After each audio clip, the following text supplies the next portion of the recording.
Om Swastiastu. Perkenalkan, nama saya Dewa Made Arwinatadana dengan NIM 2459-2014-0034. Jadi, kali ini saya akan mempresentasikan tentang materi bab 6, yaitu paragraf. Paragraf atau alinea merupakan rangkaian kalimat yang saling berhubungan dan membentuk satu kesatuan pokok pembahasan. Paragraf umumnya terdiri atas beberapa kalimat. Kalimat-kalimat tersebut saling berkaitan satu sama lain dan mengusung satu gagasan pokok pikiran. Pokok pikiran atau gagasan dalam sebuah paragraf akan menjadi jelas oleh uraian-uraian tambahan yang tertuang dalam kalimat-kalimat penjelas. Jadi berikut ada beberapa syarat-syarat dalam pembuatan paragraf. Yang pertama, kesatuan. Sebuah paragraf tentunya hanya mengandung satu tema atau satu gagasan pokok utama. Gagasan itu haruslah dijunjung oleh gagasan-gagasan penjelas yang berhubungan dengan gagasan utama. Dengan kata lain, ide-ide atau gagasan-gagasan penjelas tidak boleh bertentangan dengan gagasan utama. Yang kedua, koherasi. Koherasi adalah kekompakan hubungan antara sebuah kalimat dan kalimat yang lain untuk membentuk paragraf tersebut. Yang ketiga, ada kelengkapan atau kecukupan pengembangan paragraf. Suatu paragraf dikatakan lengkap apabila berisi kalimat-kalimat penjelas yang cukup untuk menunjang kejelasan kalimat topik atau kalimat utama. Sebaliknya, paragraf dikatakan tidak lengkap apabila tidak dikembangkan atau hanya diperluas dengan pengulangan saja. Dan berikutnya ada jenis-jenis paragraf. Yang pertama, paragraf pembuka. Tiap jenis karangan akan mempunyai paragraf yang akan membuka atau menghantarkan karangan itu atau hanya mengantarkan pokok pikiran dalam bagian karangan itu. Oleh sebab itu, sifat dari paragraf semacam itu harus menarik minat dan perhatian pembaca, serta sanggup menyiapkan pikiran pembaca kepada apa yang akan sedang diuraikan. Yang kedua, ada paragraf penghubung. Paragraf penghubung adalah semua paragraf yang terdapat di antara paragraf pembuka dan paragraf penutup. Intinya, persoalan yang akan dikemukakan oleh penulis terdapat dalam paragraf-paragraf ini. Yang terakhir, ada paragraf penutup. Paragraf penutup adalah paragraf yang dimaksudkan untuk mengakhiri karangan atau bagian karangan. Dengan kata lain, paragraf ini mengandung kesimpulan pendapat dari apa yang telah diuraikan dalam paragraf penghubung. Dan berikutnya ada jenis paragraf berdasarkan letak kalimat. Yang pertama ada paragraf deduktif. Paragraf ini dimulai dengan mengemukakan persoalan pokok atau kalimat utama. Kemudian diikuti dengan kalimat-kalimat penjelas yang berfungsi menjelaskan kalimat utama. Paragraf ini biasanya dikembangkan dengan metode berpikir deduktif dari yang umum ke yang khusus. Paragraf semacam ini biasa disebut dengan paragraf deduktif, yaitu kalimat utama terletak di awalan paragraf. Dan untuk paragraf yang kedua yaitu paragraf induktif. Paragraf ini dimulai dengan mengemukakan penjelasan-penjelasan atau perincian-perincian, kemudian ditutup dengan kalimat utama. Paragraf ini dikembangkan dengan metode berpikir induktif dari hal-hal yang khusus ke hal yang umum. Dan yang ketiga yaitu paragraf gabungan atau campuran. Pada paragraf ini, kalimat topik ditempatkan pada bagian awal dan akhir. Dalam hal ini, kalimat terakhir berisi pengulangan dan penegasan kalimat pertama. Pengulangan ini dimaksudkan untuk lebih mempertegas ide pokok. Jadi, pada dasarnya paragraf campuran ini tetap memiliki satu pikiran utama, bukan dua.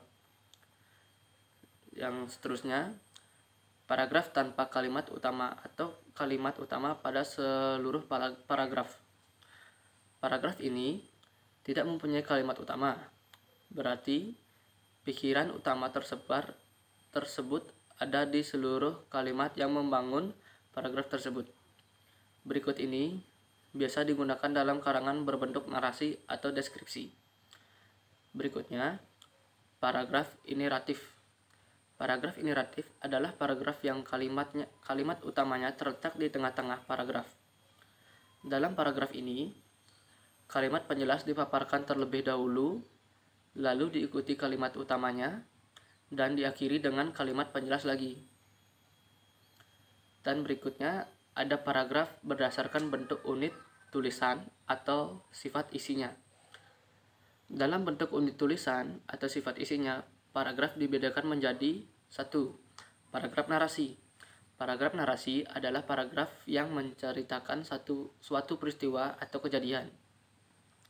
Dalam karangan atau paragraf narasi terdapat alur cerita, tokoh, settingan, dan konflik. Paragraf naratif tidak memiliki kalimat utama. Yang kedua, ada paragraf deskripsi.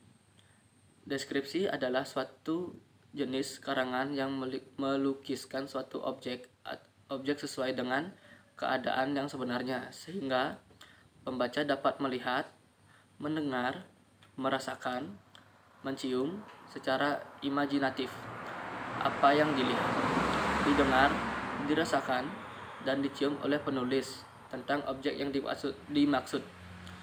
Dan berikutnya ada paragraf argumentasi. Paragraf argumentasi adalah paragraf atau karangan yang membuktikan kebenaran tentang sesuatu. Pada akhir paragraf atau karangan perlu disajikan kesimpulan. Kesimpulan ini yang membedakan argumentasi dan eksposisi. Berikutnya ada paragraf persuasi. Paragraf persuasi adalah paragraf yang bertujuan untuk memengaruhi pembaca untuk berbuat sesuatu. Yang terakhir ada paragraf eksposisi.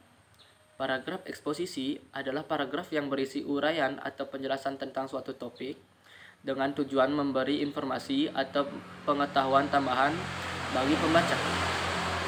Dan berikutnya adalah pola pengembangan paragraf. Pengembangan paragraf merupakan perincian dan pengurutan pikiran yang terpadu yang diwujudkan melalui penataan kalimat-kalimat. Penggunaan kalimat topik yang tepat akan memudahkan pembaca membuat ringkasan dari sebuah karya tulis. Kalimat-kalimat penunjang akan membangun gagasan yang terdapat dalam kalimat topik.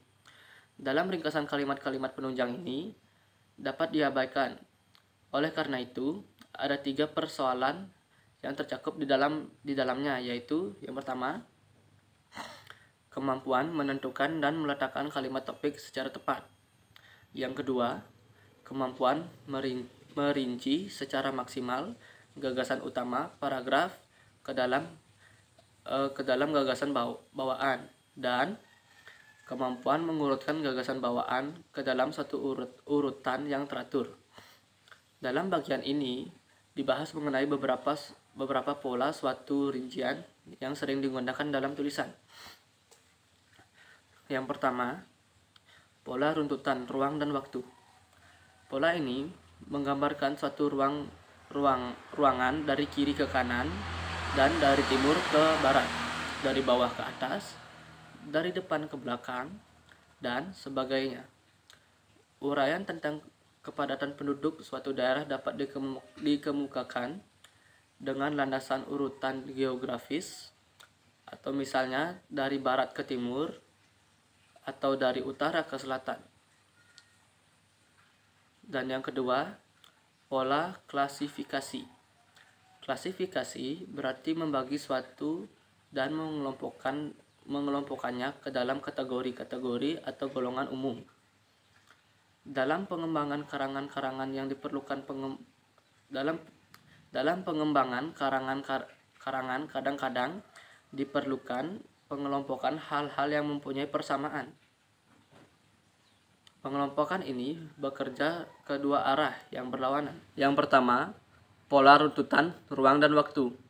Pola ini menggambarkan suatu ruangan dari kiri ke kanan, dari timur ke barat, dan dari bawah ke atas, dari depan ke belakang, dan sebagainya.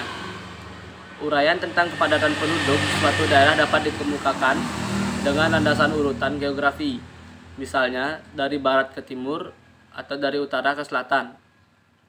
Dan yang kedua, pola klasifikasi. Klasifikasi berarti membagi suatu dan mengelompokkannya ke dalam kategori-kategori atau golongan umum.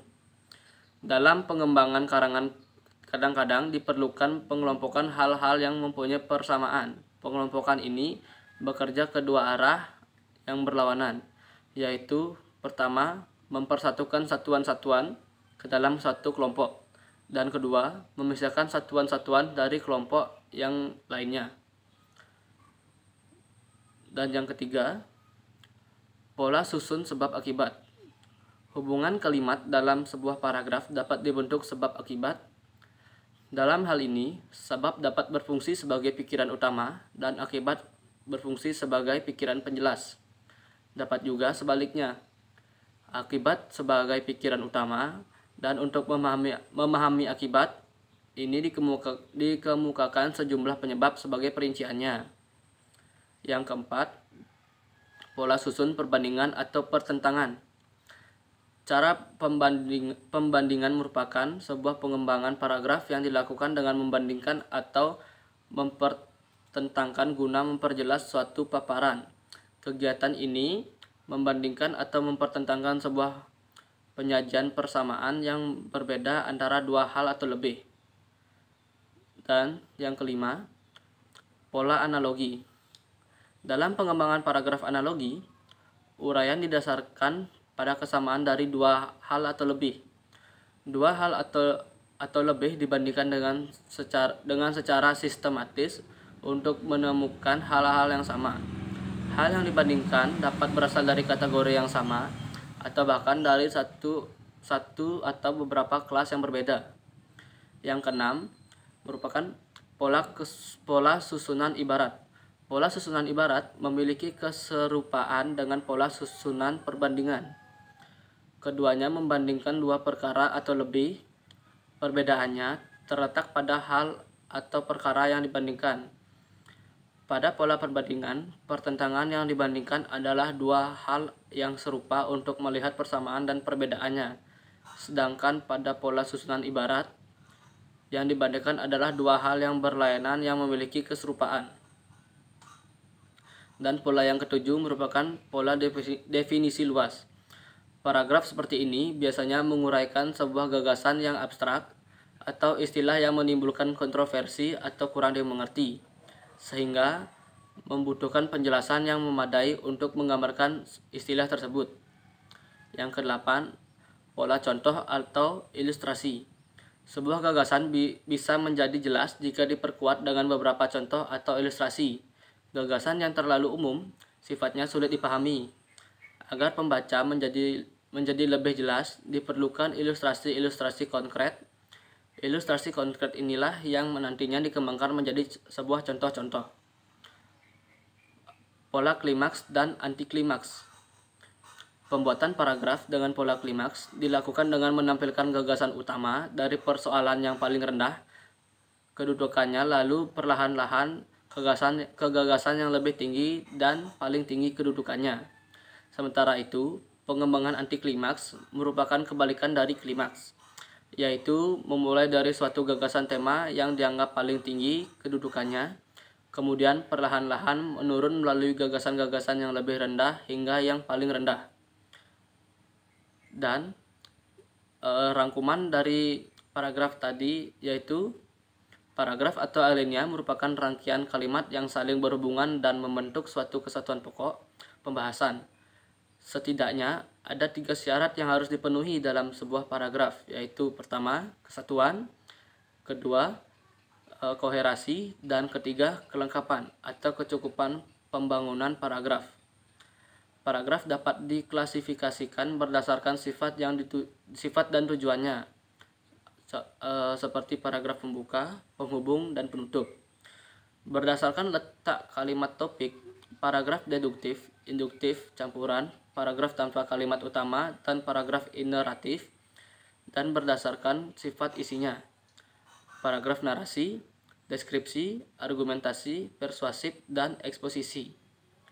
Dilihat dari pola pengembangannya, paragraf dapat dikelompokkan menjadi 9 pola, yaitu pertama, pola runtutan ruang dan waktu, kedua pola klasifikasi, ketiga pola susunan sebab akibat, keempat pola susunan perbandingan atau pertentangan, 5 pola analogi, 6 pola susunan ibarat, 7 pola definisi luas, dan 8 pola contoh atau ilustrasi, dan 9 pola klimaks dan anti klimaks. Dan sekian presentasi yang telah saya berikan. Saya tutup dengan terima kasih.